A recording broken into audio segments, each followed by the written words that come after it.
The Mystara project is proud to present Part 4 of the Lore of Mystara series.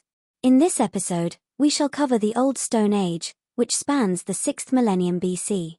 Throughout this period, the forest paradise in the south of Devania continues to shelter many races.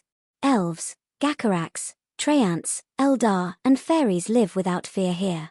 Aquatic elves and sharkkin populated the seas and oceans.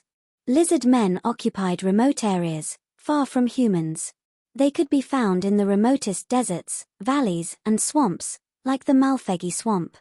Chameleon men roamed the Wallaroo grasslands of the northern Orcs Head Peninsula, in northwestern Brune. These lands were within the Arctic Circle. Old dwarfs lived in foothills, mountain valleys, and mountain caves in eastern Brune. They were equally at home herding goats on the surface as mining underground. Dragons were spread throughout the world. Halflings occupied the rolling hills of the upper Kenaran River Valley in central Devania. Aboyorts inhabited lands in Brune and Devania. The Tanagoro humans continued to roam the plains of southern Skothar. The human Neither tribes of the Midlands of Brune had grown in number. Of all the human races, they were showing the most divergence from their original culture. The Oltec humans of the jungle foothills of the Black Mountains of Brune were developing to the south of the Neither. They follow the immortals Kalaktatla, elsewhere known as Ka the Preserver, and Otsatiatl, elsewhere known as Ixion the Sun Prince. In a coastal rainforest southwest of the Oltecs, a small tribe of humans lived in harmony with nature.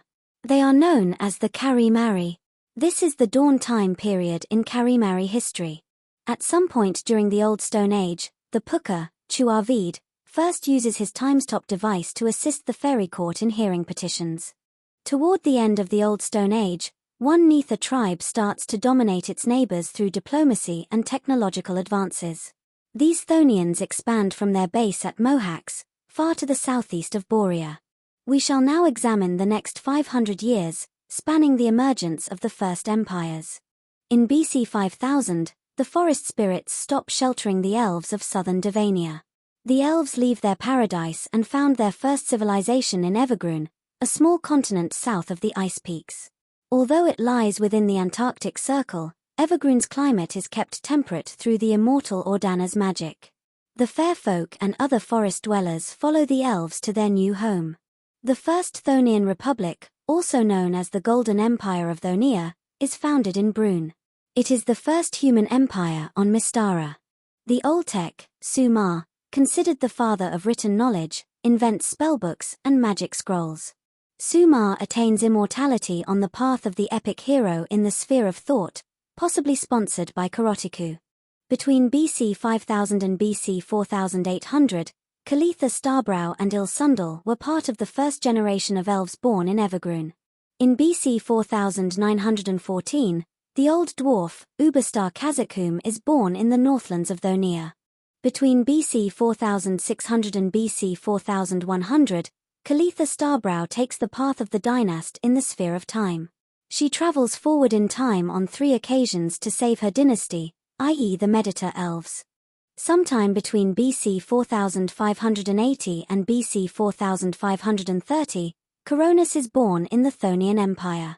In BC 4520, Ubastar Kazakum lays out the great mines of the northern delving in the Crystal Peaks. Sometime between BC 5000 and BC 4200, an evil wizard created Gator men, but they escape to the Great Dismal Swamp. Their expansion beyond the swamp is curtailed by lizard men. Sometime between BC 5000 and BC 3501, the aquatic elves leave the sea to live on land among the elves of Evergrune. Sometime between BC 5000 and BC 3000, a nomadic Neither tribe settles down and begins carving stone. This draws the attention of an immortal, perhaps Kagya, who becomes their patron. They develop a belief that a huge stone carving from a cliffside will prevent their enemies from following them. Once the carving is complete, they revert to a nomadic lifestyle for a few generations, before settling to carve another awesome stone monolith. The patron immortal transports the stone carvers to the hollow world and soon forgets them.